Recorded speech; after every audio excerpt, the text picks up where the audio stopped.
Hello, and welcome to the podcast about Transformers comics, toys, and everything in between. I'm Onyx Prime with my two co-hosts here. Hi, I'm Computron. And hi, I'm Kilobyte. Moving on with our comic discussion for today's episode takes us to IDW More Than Meets the Eye Volume 3, plus the annual from 2012. And as always, spoiler warning, so if you haven't read it already, we highly recommend you go back, read the comics, subscribe to the podcast, then come listen to this episode. Thank you. Both Computron and myself have read this series already, but this is Killbyte's first time and we're excited to hear his thoughts. But before we can dive into that, Computron, you have some things you want to say first, right? Yeah, let's get started with some facts and trivia. How's that sound? That sounds perfect to me. Okay, so starting with the facts. So the number of comics, it's the annual plus 3 issues for this volume. The annual was released September 12th, 2012, and the first issue of this volume, issue 9, was released September 26, 2012. Then the last issue was released November 21st, 2012. The writer for the annual is James Roberts. The artists for the annual are Jimbo Salgado and Emil Cabaltiero. Okay, I apologize if I mispronounced that. With flashback art by Guido Guidi, our favorite, and the colors by Juan Fernandez and Joana Lafuente. I want to put this in there. They're all our favorites. They're all good, talented artists, no matter what Computron says. All right, continue on. I'm sorry, but I'm picky. Not really. So the writer for the rest of the issue was our favorite, James Roberts. Don't you correct anything else about that. And the artist for the rest of the issues was my favorite, Alex Milne, with colors by Josh Burkham and the inks by Juan Castro, Alex Milne, and John Wyckoff. Okay, trivia. For the annual, this brings us Ultra Magnus's lifetime smile count up to ding, ding, ding, 3. Woo! What a rare occurrence. There are many miscoloring, missing limbs, removed body parts due to the rushed timeline for the release of this annual. Some include, but not limited to, Skids is drawn with no left hand on page 15, Chrome Dome is blue on page 18, and in panel 2 on page 24, Swerve and Tailgate were removed from the Titan's face, which was a correction made due to both of them still being on the Lost Light in future panels. Okay, and interesting. We'll put that if you're on the YouTube, we'll show you the images on that one. In issue 9, Shadowplay was in Robert's original plans, but came about after one of the rare requests by Hasbro. They were concerned that Optimus was going to be absent from the comics for over a year and asked him to make a few appearances. As he didn't want the Lost Light running into Orion Pax / Optimus Prime, Roberts used it as an excuse to go back to Cybertron's past and tell a Lost Light character's origin story. In issue 10, the helmet Glitch is wearing in the scene of Roller and Ratchet arriving at the Academy is Doc Brown's brainwave analyzer from Back to the Future. Ooh. Well, I love Alex Milne. I'm going to have to check that again. In issue 11, the senator Optimus communes with has an academy for unusual, super-powered students who the wider world hates and fears, and X-Men, nod. And if that's not blatant enough for you, Pax's next line is he the one with the claws? Let's see. Nightmare Fuel is a term coined by Mystery Science Theater 3000 and popularized by the website TV Tropes to describe horrifying scenes in fiction.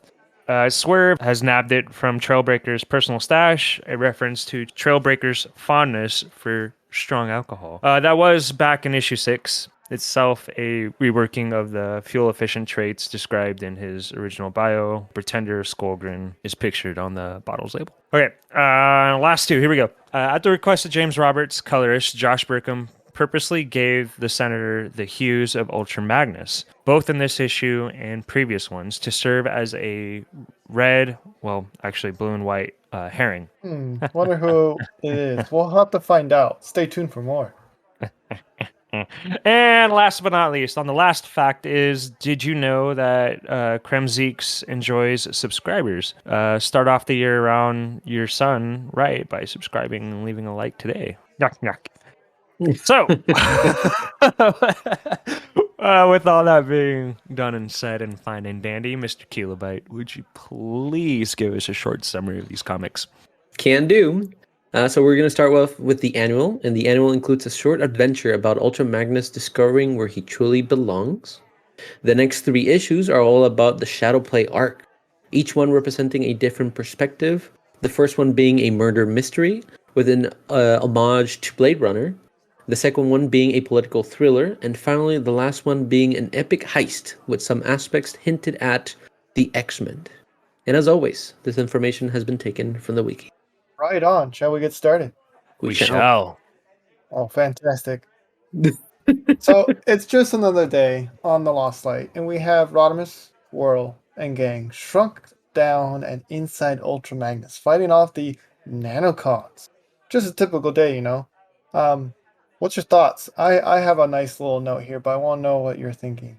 My favorite quote of the entire annual is look, Magnus, if you want to save the people, you have to smile. Like the ending bit, yeah, Yeah. that's so good. One of the funniest things was they were trying to discover what the rusted pistons were.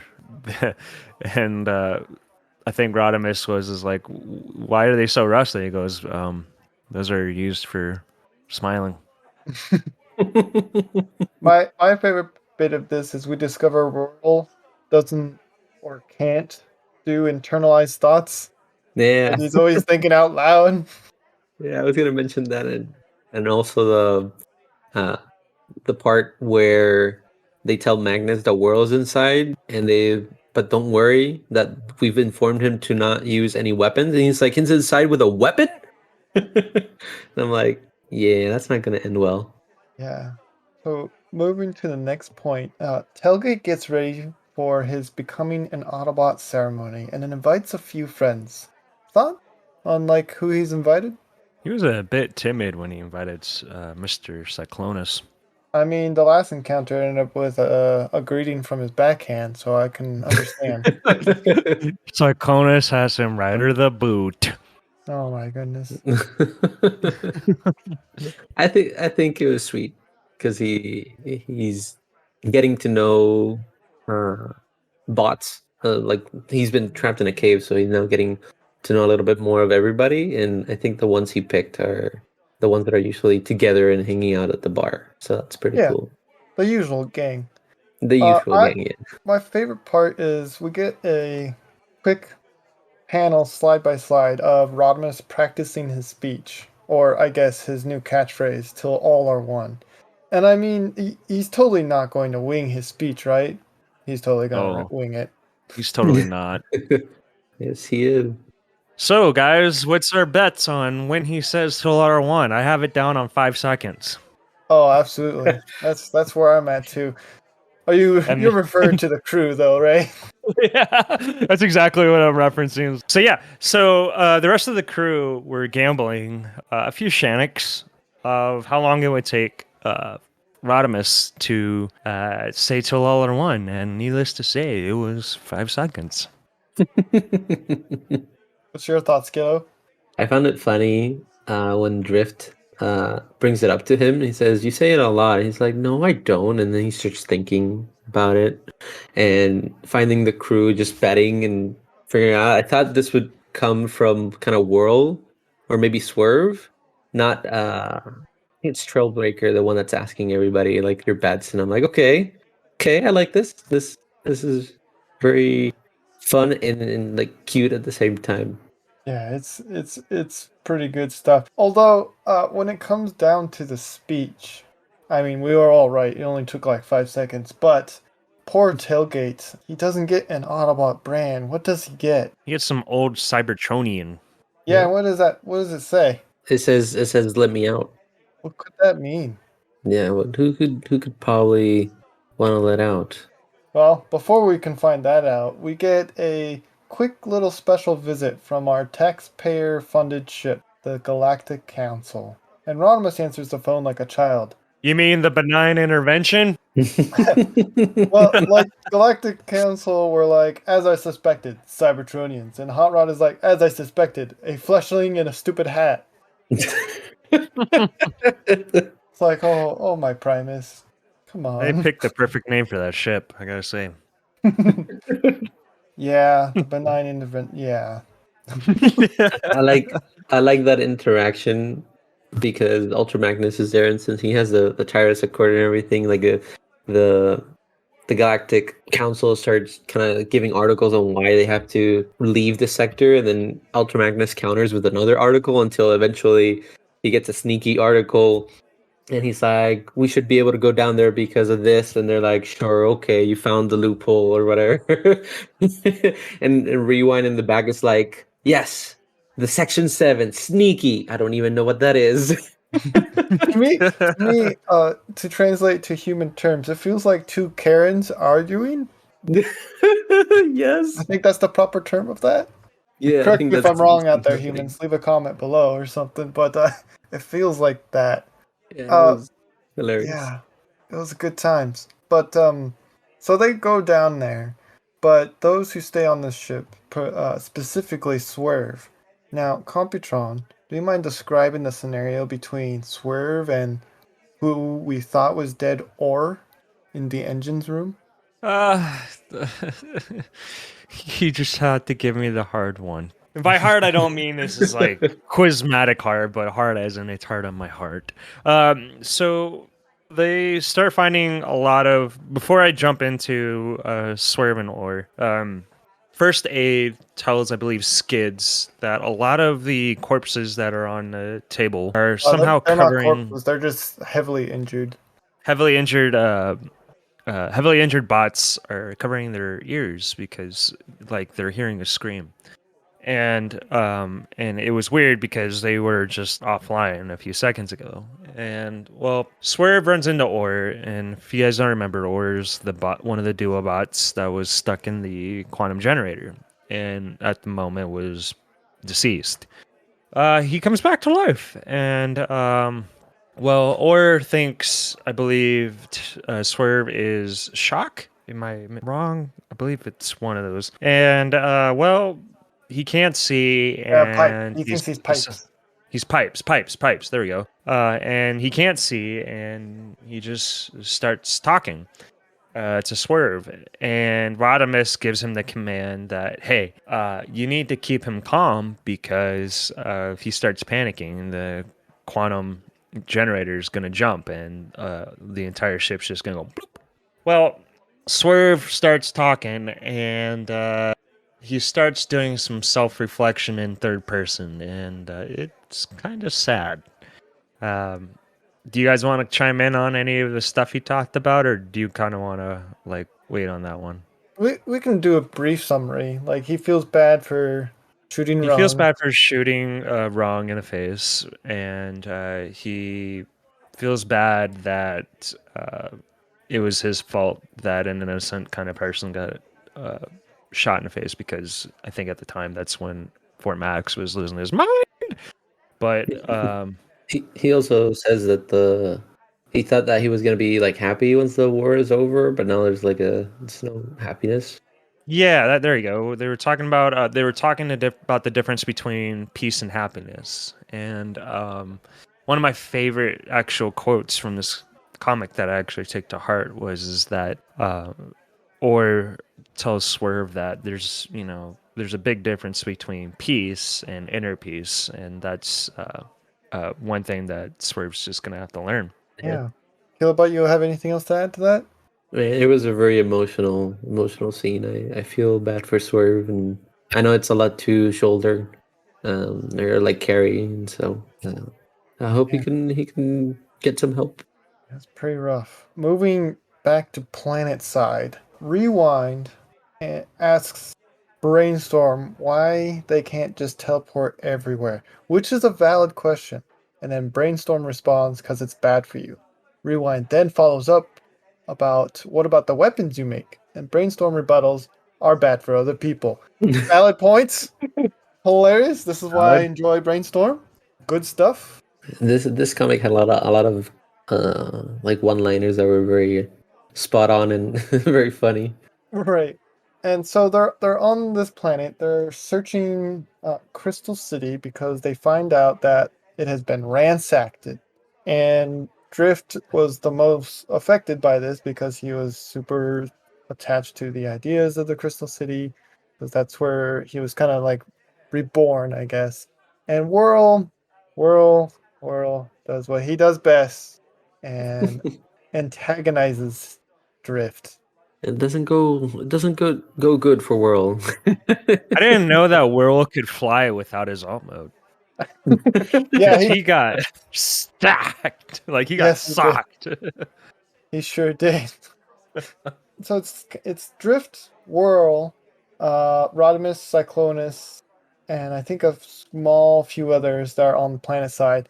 Ultra Magnus, however, is teleported to inside of the Galactic Council's ship, and they want to invite Ultra Magnus to leave the Lost Light and join them.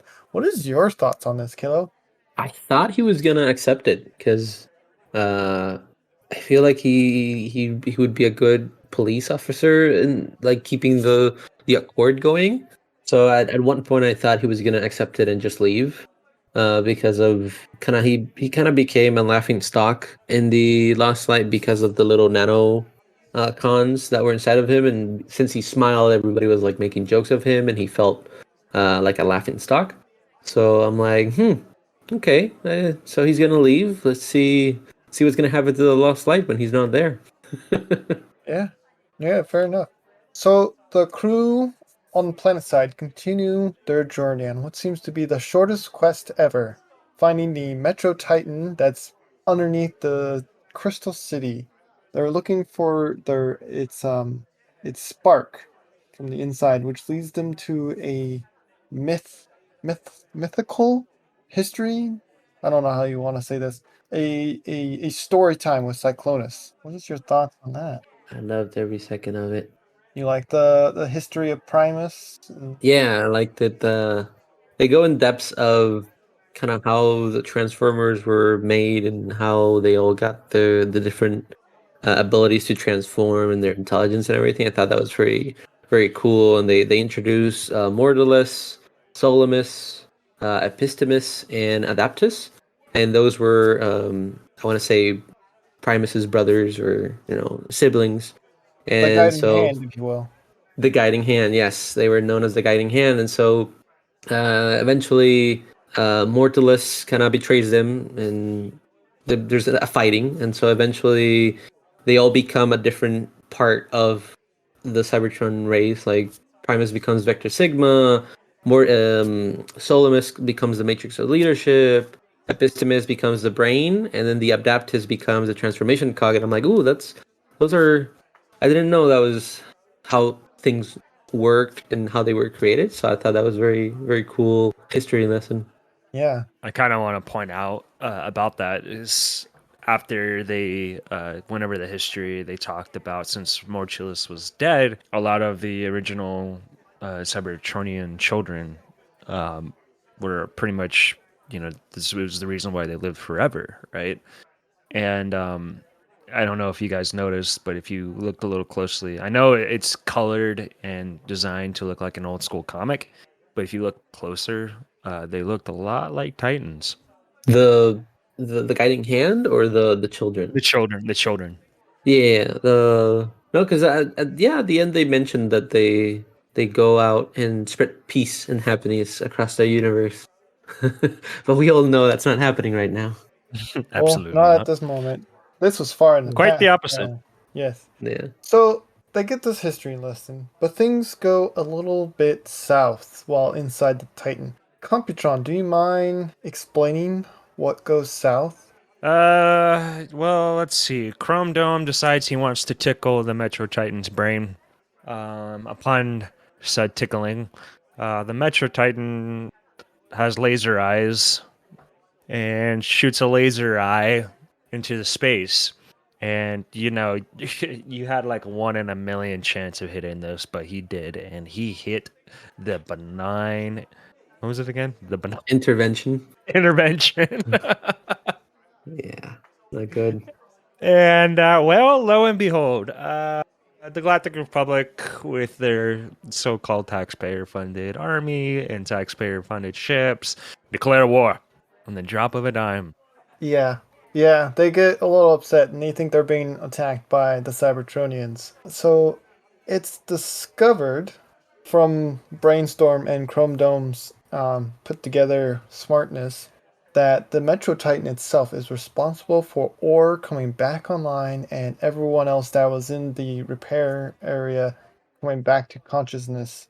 And eventually, due to Brainstorm shrinking the Titan with his shrink ray that we did earlier, callback from the nanocons, reduces the Titan's mass so it's able to teleport and quantum jump out of there. I But kind of also, before we talk about that, um, I'm cutting you off.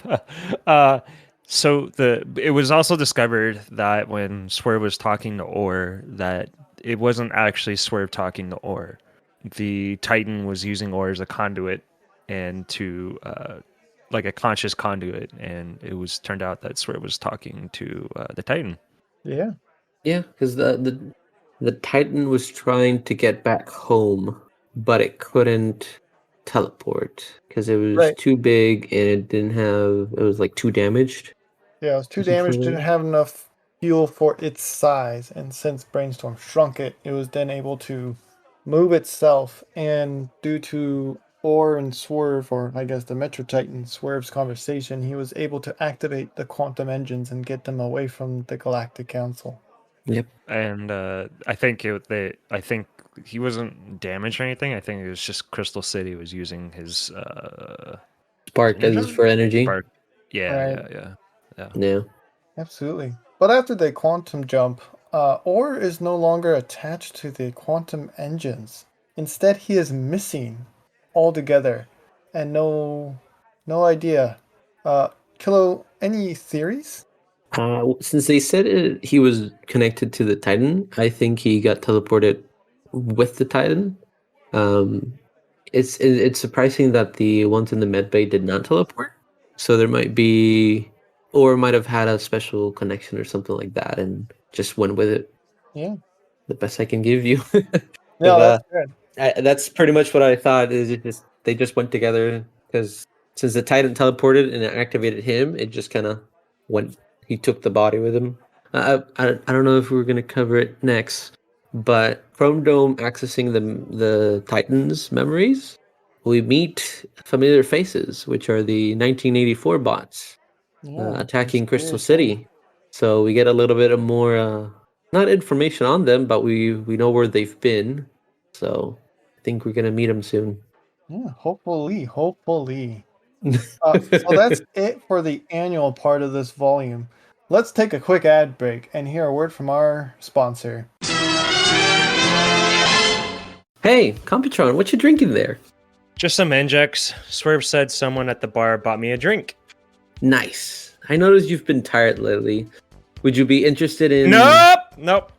Onyx already gave me some. I don't want any more K juice. Not taking any chances. Even if the podcast needs Shanix, we'll find another way.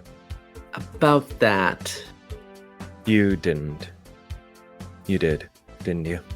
I bought you that drink and mixed it with K juice because I thought you would like it. Get over here, you little scraplet! Purchasing K-Juice, you agree to the following terms and conditions. K-Juice Corp is not responsible for any possible crimson contained inside the juice box or any mischievous gaming plans that may arise after consumption. Other side effects may include mouth moving faster than the brain module, spontaneous outbursts, random blackouts, and other electrical malfunctions. Oh, Primus, help me! And welcome back. Comptron, would you like some K-Juice? Absolutely not. Alright, well, let's get started again. I got so many leftover K-Juice from the sponsors, I don't know what else to do with them. The crew decides to tell wrong stories, because apparently he's not dead. Which we kind of knew that, but they fixed his head, but he's completely brain dead. So, the crew, not all of them, meet up in Swerve's bar and decide to tell stories to try to reconnect his nano wires. So, each of the members here in Swerve's bar, Swerve's bar, that's where we are. But this is on the Lost Light. So, who tells the first story and what do they talk about? Computron, do you mind taking the helm? Yeah. So the first story, I think Chrome Dome's the one that started it off with the investigation that he and Prowl were continuing on, going over an assassination from a senator. Yeah. Yes. But in it, technically, who was it? Before we jump into that, who was it that discovered the corpse? It was Nightbeat and somebody else? Yes, Quark. They both found it at the same time because they were standing underneath the body. And it just happened to fall into some energon happened to fall into Quark's drink. That Little sounds just like gross. that K juice stuff that you guys were giving me. Well, that's But yeah, different. it originally started with Chrome Dome and his and Prowl's investigation about the assassination of the senator. I enjoy when Tailgate is like asking who's who. Rewind brings up that Prowl is always the angry one, and he throws tables, which is fair. We do have a table thrower count, which Chromedome then points out it's actually been 5 times Prowl has flipped a table. I don't think all 5 we've seen in the comics, but I guess bring that counter up to 5. Killbite, who tells the next story? Next story is told by Drift, and it's we meet Sonic and Boom once again, Oh yeah, which we met in the previous issue, up on Delphi. Delphi. Yes, on Delphi, and we find Drift in a pretty rough shape, and they're trying to make him, I guess, overdose, if that's the correct word. They implanted in his cortex a circuit booster, and he was pretty much unable to move until Orion Pax comes and saves the day. Yeah, I want to interrupt real quick. I do enjoy partway through telling the story. Ratchet interrupts Drift telling it, and may not be directly at Tailgate, but he was definitely looking at him and says, he gives like a surgeon's warning about taking drugs, and Tailgate's like, "Why do I get the feeling that was directed at me?" Oh, thought it was funny. Go ahead and continue on. Yeah, but Orion saves Drift and takes the Sonic and Boom pretty much to jail. And he takes Drift to Ratchet, and Ratchet patches him up and tells him to kind of go on his way and try to stay away from trouble. And that's when we meet, we learn about some.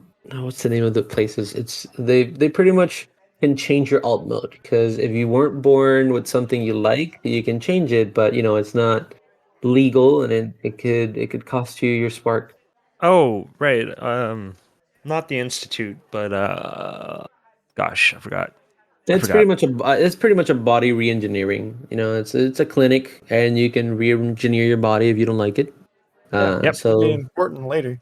yeah, so that's very important. But Drift pretty much said that he was just gonna sell his body, and continue his own way. So I would like to point out when Optimus, or I guess Orion Pax back in the day, comes in to save the day, he says a familiar G1 catchphrase. Just when you think you know how low people can go, they go lower. I'm like, oh yeah, I know where that's from. I understood that reference. Insert meme here.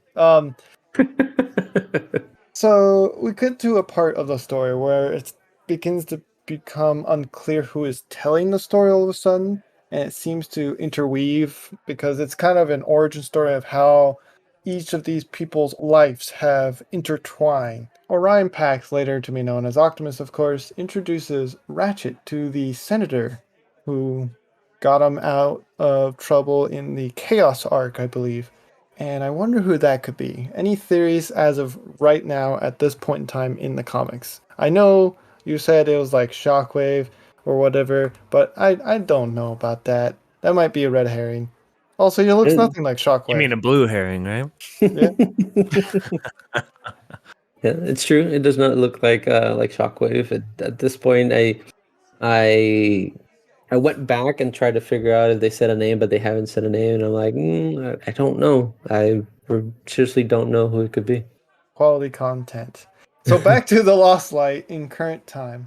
Rodimus, Drift, and Grapple discover a decapitated red alert in the oil reserves. Thoughts on who done it? I thought that it was probably somebody that got onto the ship before they left, and they've been hiding through the walls and everything, and decapitated Red Alert. And it probably was the same person that took the thumb drive. If Yeah. my theories are wrong, and it's not like Ratchet or Skids, then it's probably somebody else that's hiding through the walls and What did about that. you, Computron, the first time you read this? Crap, you gotta put me way back when. Who done it? Oh, jeez. Well, when I first read it, I honestly thought it would have been Brainstorm or something. Really? Let me think. Let me really think back way back when. My thoughts were like Whirl for some reason. The first time I read it. But Hmm.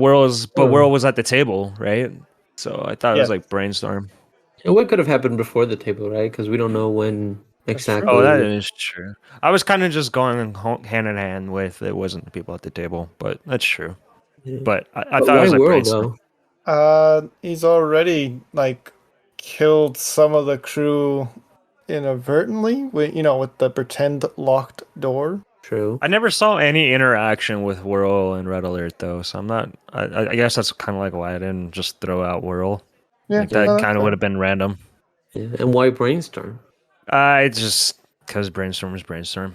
It could have been like an act. You say that like Honestly, that's I was that's the honestly answer. playing the devil's advocate when I was reading this. I'm like, let's just be an accident or something, and it like World trying to accidentally get rid of the body that he accidentally killed. I don't know. Like, I thought that would have been a funny arc.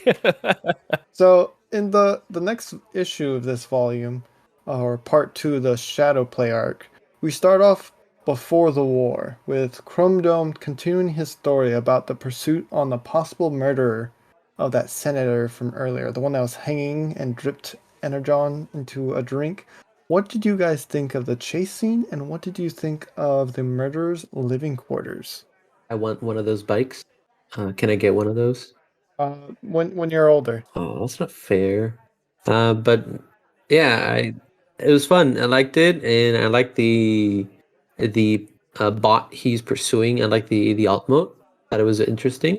And the living quarters. What I thought is that whoever's doing this is making themselves look like they're Decepticons.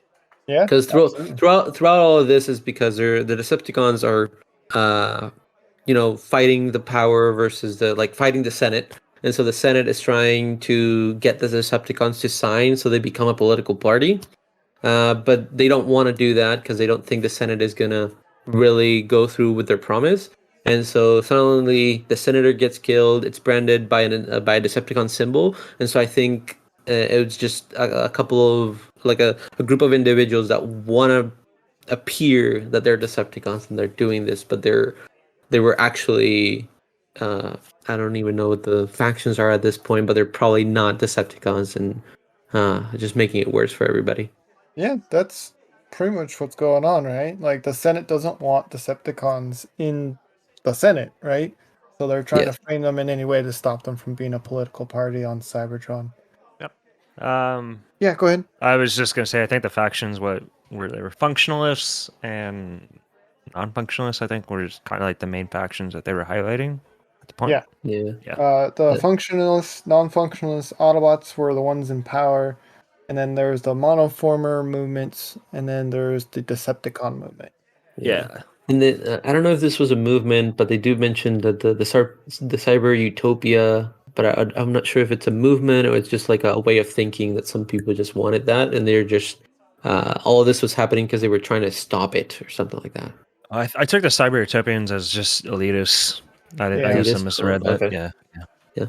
So back to our current time on the Lost Light. Rodimus, Ultramagnus blame Cyclonus, wow, that's a lot of us, for Red Alert's decapitation. And it's a great interaction. I really enjoy Drift attempting to be big, scary, bad cop, and then Cyclonus, it's not even making him flinch. Instead, he throws Drift over the table and is like, if you're going to threaten me, just do it rather than just pretend.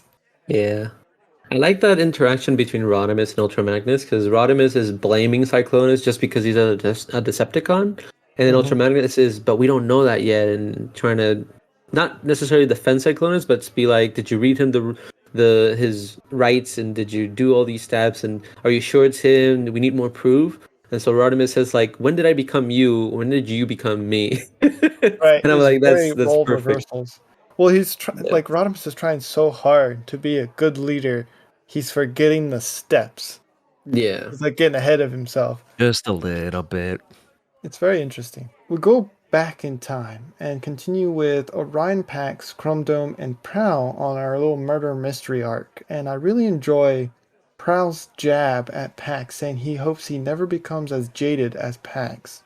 Interesting. Interesting. We also find out that the so-called murderers were those bots from earlier we mentioned that swapped bodies, Yeah. which would explain one of them being a bad flyer and the other one dying because its spark rejected its body. It's Yep. interesting indeed. Uh, well, before I kind of wanted to point out about the whole chase scene earlier Which was one? the chase scene with Chrome Dome and the one that flew off. Mm-hmm. He technically died ironically. I don't know if you guys remember. Yeah, you want to explain the irony? The irony was is that like I think the build. So first of all, when you're going so fast when you're flying, there's this really strong glass that you kind of don't see if you're going really fast. And he, boy howdy, hit that thing head on. But that wasn't what killed him. While he was still flying and kind of crashing down, he crashed into a billboard about how amazing it is to just change your body and become a flyer and go wherever you want. And I want to point out what the billboard says. It says, "Why walk when you can fly?"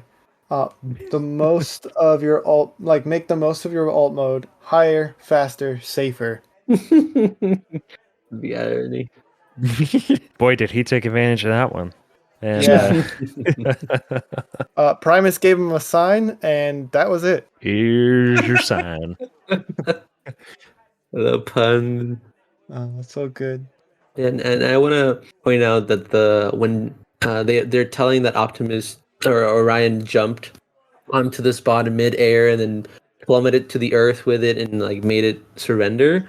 Like Tailgate goes like, Orion is so amazing, so cool, and I'm like, yes, I feel the same way. And like throughout this whole comic, like the things that Tailgate said, hearing these stories, I was like the same. I was like in his mind thinking the same exact things. Yeah, no, that makes sense because you're a younger bot, Kilobyte, right? Yeah. You're a freshling spark. How many rotations around the sun is this now? Right now I'm at 11 rotations. Oh yeah, you still have a lot to learn. Yeah, I'm excited. Cometron's been here since pretty much the war, which is millions of years ago, and I've been here since the pretty much the dawn of time. No, You're old. Yeah. no, I'm happy that I met you and I can learn all this history that I've missed Yeah. out. Nice little history lesson. So, shall we continue? We shall. So, Yes, old man. thank you. Always listen to your elders if they're nice. We then get to a part where Whirl is obviously telling a story to Rong and Yang. And Computron, do you mind telling us about this story? It's interesting. So first of all, there's this before we kind of jump into that, there's kind of like a split in the narrative of this flashback. So and the reason why I'm saying this is because at the same time Whirl's scene's going on, something else is going on later, and I'll let you guys talk about it. But so what happens is well, we all know Whirl's a bad boy, and he went to prison on Luna 2, specifically Garrus 1, and Mr. Pax came out to give him a visit. But before we get to that, we must ask ourselves, why did Orion Pax come visit Whirl of all people on Garrus 1? Why? Well, turns out Whirl got into a fight on Garrus 1, of course. And, well, he got tipped. He got some tipped information that, because one specific person was his cellmate for like an hour, a day, maybe. And immediately got released from Garrus 1 just like that because he had some friends. But before this person left, he tipped Whirl that there was going to be an explosion or a bomb that was going to blow up Nova. No, is it Nova Prime at the time? Nominus? Not Nomus Prime. No. Yeah, Nomus Prime. And they was going to blow up his funeral. Well, Whirl had a phone call, and he had one phone call, and he never used his phone call, and he used his phone call finally to call Mr. Pax out for a visit and to give him the tipped info. Yeah, why does he give him the tip info? Because Worrell has nothing to gain, right? Or does he? This is Whirl, and he's a psycho, but Whirl is also he holds grudges pretty well, I'd say. He holds grudges, and he wanted revenge against the Senate. So, and the number one reason why, out of all the places, it wasn't because he went to Garrus 1 or because he got busted for beating up Megatron. No. He wanted to get back at the Senate because the Senate took his hands. Rough. Yep. That's why he's got claws now, huh? Yeah. Poor world. Poor Worrell. So we get that tip off, but then Chrome Dome takes over the story for a little bit, but leaves us with a little bit of padding, which Rewind gets a little snappy about and gets us back on track. A flashback to when Prowl says he'll leave Cybertron if a war breaks out and assumes Chrome Dome will come with him. Thoughts on that, Kilo? Well, I think Rewind got jealous. Why would he be jealous? Because Prowl and Chrome Dome were partners while they were in the Yes, partners, huh? well, Prowl and Chrome Dome.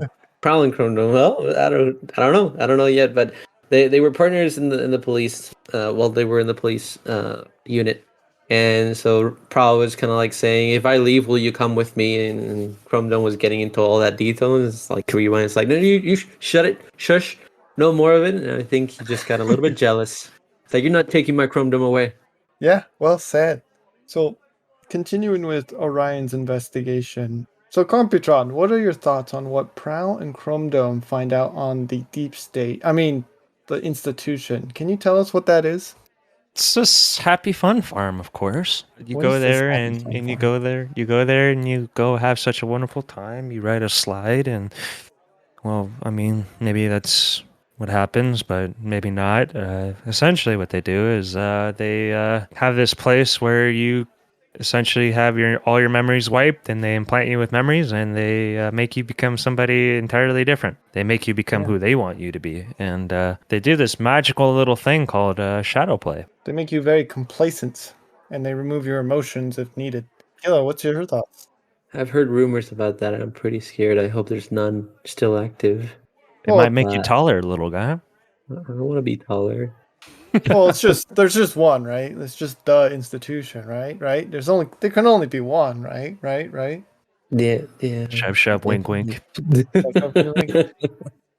So, with that, we also have a heist on our hands. But before we can do the heist, we must first assemble a team. Let's talk about the team, the outliers. This senator, the Orion Pax's friend, has an academy of very special, talented bots. Glitch. Who wants to talk about Glitch? Well, glitch is I could call it a recolor whirl. Just red. And his ability is that anything he touches glitches. So be very careful when you're around glitch. There's absolutely nothing special about him later. Absolutely nothing. John, you We definitely will shut not be hearing from your him any. sound maker. There's Glitch. We have Wind Charger, who can levitate things. Ooh, interesting. Which it's Jean Grey. Great, yeah, telekinesis. And then we see Skids. Computron, you want to talk a little bit about Skids? Well, he's sitting at the table. What do you mean? I mean, yes, he's sitting at the table. Not our table. Turns out Skids is this little nifty thing. And by little nifty thing, I mean this dude can literally learn a new skill in the blink of an eye, and he often does it often. Well said. Those are very good words, but very well said. Now that I know this is a nod to X-Men, now that we come to Skids, I'm like, this is Taskmaster, but in the Transformers universe. He is Yeah, Taskmaster. he's very much like Taskmaster. Very much. That's good reference. Good call. Except for that, I don't think Taskmaster was a theotician, or did I pronounce that right? Is That would be what Taskmaster does, though, right? Because Taskmaster just watches a new skill and then acquires it. that what theotician means? I thought it was like theocracy or something. That's what it means in this continuity. I'm not gonna use the human Google for that. It's not trustworthy. Probably gotta look it up, and it says I have a rare disease.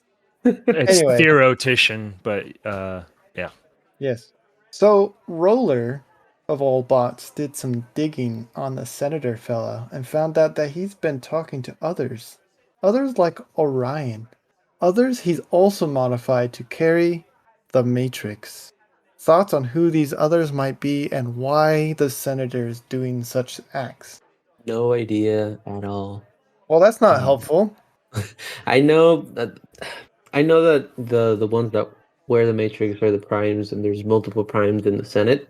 So he was probably making his own Senate of bots he could trust, and maybe that's why he was like he selected Orion, and then he selected multiple others, and eventually he was gonna overthrow the Senate and replace them with the bots he deemed worthy of being there and be called primes. How's that for a theory? No, I like it. I like the theory. Computron, do you think his theory is valid? I think it's valid, but Okay. yeah, I have an idea who I have an idea of one, but I Yeah. I don't remember. I think wasn't it who was that prime in the trilogy There's Zeta. Zeta Yeah. I think Grimlock's another one, right? Grimlock Zeta. Really? Did we see Grimlock yet with his? We have not, but I think it's mentioned like later on. Spoilers, sorry, Kilo. Wow. Wow. So we'll continue. We'll see if we can discover the other ones as we're going through. But back on the Lost Light, we find out who really tried to kill Red Alert. But he's not actually dead. They were able to reconnect his head, and he's just severely unconscious. Turns out it was himself. But why? Why would he do that? I feel because he mentions that he can hear everything, and he tells Rung that he has a lot of paranoia and he thinks that everybody's out to get him, and he's always like looking over his shoulder. I think he just got tired of it and just decided to go offline and kind of rest up, not have to hear anything or anybody or worry about anything, which Poor is sad, bot. you know. Yeah, poor Yeah, bot. I thought it was funny that one of the lines was he was so paranoid that that he thought that people watching him were being watched. It's like, oh, okay. Oh yeah, my goodness. he's gone through a lot. Yeah, and I bet Rodimus's words probably didn't help because it seems to me that Red Alert went to Rodimus a couple times, and Rodimus would always tell him that he's worried about him and told him that he thinks that everyone else on the crew also believes Red Alert has lost it, which is not something you want to tell someone that's having a hard time.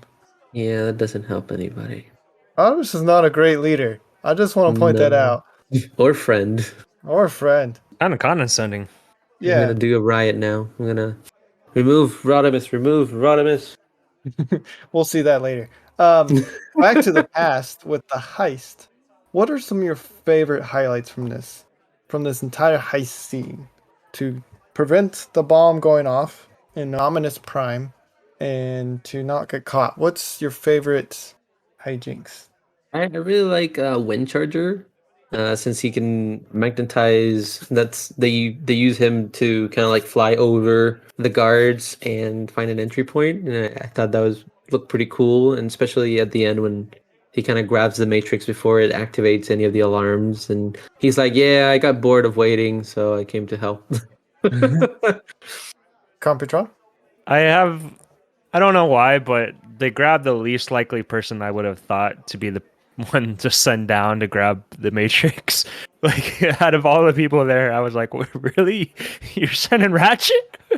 Okay, but they Yeah. do that on purpose, and that's actually part of my favorite too. So they send Ratchet down there, and Orion Pax uses reverse psychology on Ratchet It's just funny because like Ratchet, he's really good with his hands.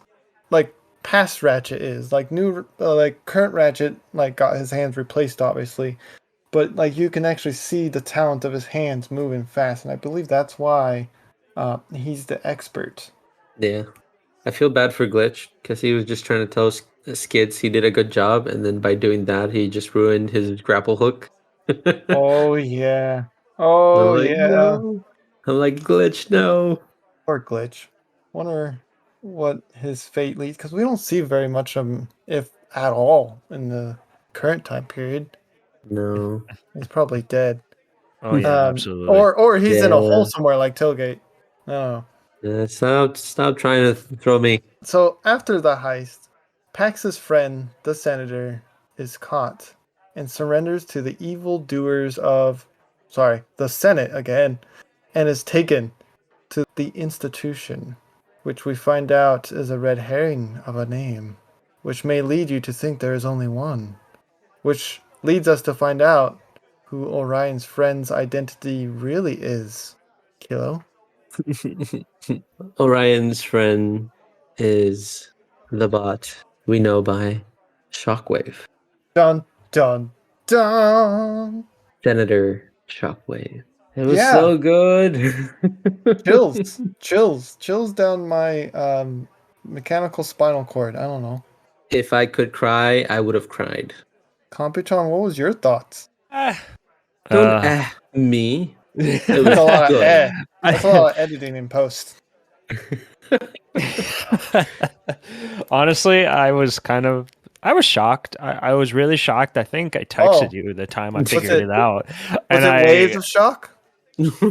Oh, stop it. I texted you and I'm like, no way. Yeah, I do remember the profanity. It was fantastic. I believe you said no scrapping way or something. Something like that. Yeah, Shockwave was good once, and look what they've done to him. Yeah. We also find out towards the end, Zeta is one of the other bots Senator Shockwave was talking to, which I always thought was interesting. It looks And different. a fun little nod. Yeah, it's definitely before he becomes the corruption we'll see in the Autocracy series, or did see in the Autocracy series. It's hard to do a chronological order when future comics have flashbacks. That would be cool if they made one giant booklet and it was just 100% chronological. Would they do that? I don't know. Probably not. So that's it. Any other comments, questions, thoughts, things you want to talk about before we wrap this up? I need to know if Optimus or Orion tried to convince Shockwave that he's good, that this is not him. I need the answers. Crazy. Computron? Can't wait to read MTME4. Yeah, well, we're going to get there. Because I'm excited. it was nice. It was okay. One thing I absolutely like about this comic is one, it feels like a filler comic, right? But like, it was a really good filler comic. It feels like a setup. Yeah, but like, we all know there's something stirring in the basement. That's true. We did get sidelined from that, didn't we? We were. Yeah. We were. There's a boogeyman in the basement. We Oh, do not want to Lord. wake him up. Anyway, Rod Star rating. I'm 5. yeah, okay. So sure. 5. The annual, however, is gonna bring it down for me to a 4.5. If the annual is slightly better, like it was funny, but there was just some parts of it that was too like I know it wants you to feel depressed, but I felt really depressed. So go 4.5. Here's the problem with MTME, and I'm gonna say it right here, right now. Is if I give this a high rating, and knowing MTME, because it just keeps getting better, if I give this a high rating, I don't know what rating I can give the other ones, because these are just too good. It's like if I go past 5, I don't know what I'm gonna do with myself. Like if I give this one 5, and then suddenly MTME 4, 5, 6 is good, and I'm like, oh boy, well I gave 3 a 5, and I don't know what to give these because these are better. Well, good thing is you can always pick 5 again. It's not like you get 5 one time and you don't. Yeah, but those are better 5s. Those are better 5s. Then that means this one's not a 5. I'm gonna have to. I mean, if we bell curve it, sure. I'm gonna go off my bell curve and say this is a 4.5. Oh All man, right, fair enough. this is a 5 for me. I don't even care about the annual. It's not important in my books. Fair enough. Everything else is. I loved the whole backstory and telling stories. I was exactly like Tailgate, like give me more, all excited, writing down names and like, oh, this is that. And I was like, I had such a blast. Yeah, but listeners, what did you think of these comics? What was your favorite part? Like, tell me that. I'm more interested in that. Tell me that. And then how many rod stars would you give it? Let us know by leaving a comment below. We are also giving a Transformers 86 line Toy Jazz away for celebration of our 2nd season. The giveaway will run for another 2 weeks, and the winner will be announced on the Earth calendar month and date of January 24th, 2022. Wow, your Earth has been around for longer than I thought it would be. How to enter? First, you will need to subscribe to our YouTube channel, follow us on Twitter, each counting for a single entry. So that's 2 entries so far. But you can earn bonus entries by leaving a comment on this video or other videos that are participating in the giveaway, or retweeting this episode or other episodes that are competing for the giveaway, and that can earn you extra bonus points for this toy. And if you're not careful, I'm gonna reblog this and I'm gonna get in that entry and I'm gonna win that jazz toy. What do you think? You've both have already been placed on my list of not give toy to. All right. Well, I'm gonna make a deal with Swindle. I know where he's at. I'm contacting the DJD. This is not fair. I'm not even a Decepticon. So, listeners, good luck out there. For emails, we don't have any today, but feel free to send us an email at swervebarpodcast@gmail.com. We look forward to reading them on the podcast. So, are you two ready for Transformers Robots in Disguise Volume 3? I am ready. I'm ready. Fantastic. Kilobyte, do you mind taking us out? Will do. If you've enjoyed this episode, consider sharing it with your friends and subscribing. We hope you're all staying safe out there, and thank you so much for listening. Till all are one. So, all are one. Till all are one.